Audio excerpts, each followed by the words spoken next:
네, 안녕하십니까. 자, 이 시간에는 이제 국가의 3요소 중에서 영토에 대해서 하도록 하겠습니다. 국가의 3요소, 국민, 그다음에 영토, 주권. 이건 이제 재정 권력이랑 같은 뜻이라 그랬죠. 그래서 지금 국민에 대해서 했고 영토에 대해서 할 차례입니다. 근데 영토는 넓은 의미의 영토에 좁은 의미의 영토가 있고 그 영토로부터 일정 거리, 12해리까지를 영해라고 합니다. 그리고 거기서 이제 여기 대기권까지를 영공이라 그래요. 그래서 이제 넓은 의미의 영토에는 좁은 의미의 영토와 일정 거리까지 영해, 그리고 이제 그 위로 이제 3D처럼 올라가서 영공이 있습니다.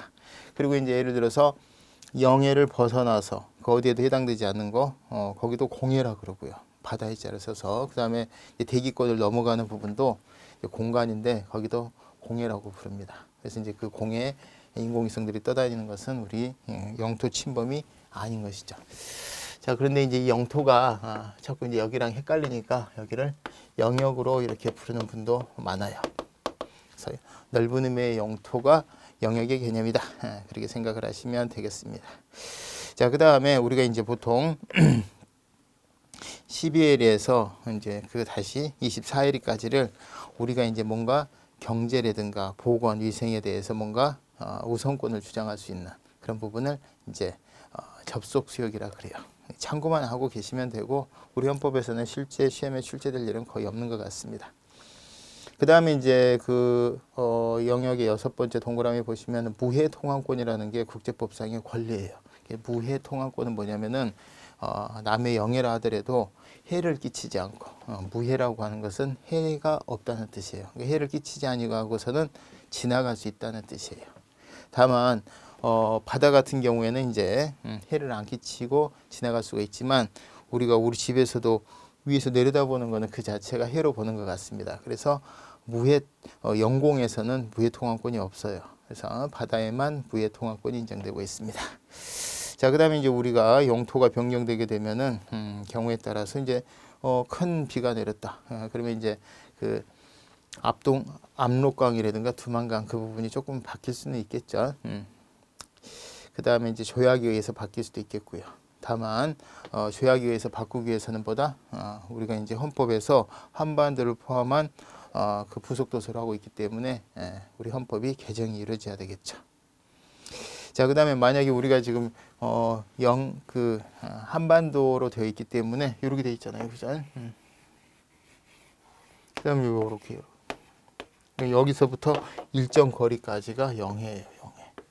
그리고 요 위로 이렇게 올라오면 이제 영공이 되는 거죠, 대기권까지. 자, 그런데 여기도 우리 거란 말이에요.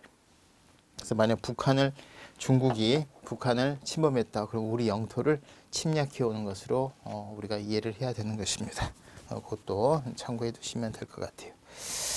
그러니까 이제 중국이 북한을 침범해 오면은 우리가 선전포고를 할 수 있는 거예요. 자, 그 다음에 영토조항의 의미. 영토조항의 의미는 이제 우리가 여기까지다라는 것도 있지만 한편으로는 우리는 이 이상을 욕심내지 않겠다 이런 의미이기도 합니다. 그래서 평화주의하고도 매치된다 이렇게 보고 있습니다. 자, 그 다음에 이 영토조항에 이제 옛날에 한때 노무현 대통령 때 이쪽 일본이 이렇게 있죠, 일본이 이제 자꾸 여기 독도와 관련해 가지고서 이제 어업과 관련해서 자꾸 분쟁이 생겼더랬어요. 그러니까 이제 만약에 얘네들이 지금 자꾸 여기로 독도를 자기 거라고 주장을 하고 있는데 어업협정을 체결하면서 이렇게 중간수역이라는 거를 해서 이 부분에 대해서는 서로 간에 양국 간에 있어서 일정한 이 룰에 따라서 고기를 잡자 이런 어업협정을 체결을 한 거예요. 자, 그런데 그 어업협정 안에 독도가 포함이 된 거예요. 그러니까 이제 우리 대통령이 독도를 팔아먹었다. 일본에 이래서 이제 난리가 난 적이 한 번 있었어요. 근데 이거는 뭐냐면은 우리 영토를 포기한 게 아니라 예를 들어서 우리가 여기는 이제 빨간고로 돼 있는 거는 우리 영해지만 나머지 부분은 공해잖아요, 그죠? 여기 이렇게 되면은 여기 공해, 여기는 이제 우리 영해지만 나머지는 공해란 말이에요. 그러면은 이제 공해에서는 일정 부분 각 나라 선박들이 어업 활동을 할 수가 있겠죠. 그런데 그 시절만 하더라도 지금은 이제 우리나라가 선박이 아주 그냥 압권으로 세졌습니다만은 예전에는 우리 선박들이 일본 선박에 비해서 낙후돼 있었단 말이에요. 그러니까 자꾸 일본 애들이 다 싹쓸이를 가고 우리는 이제 누룽지만 긁는 이런 상황이 되는 거야.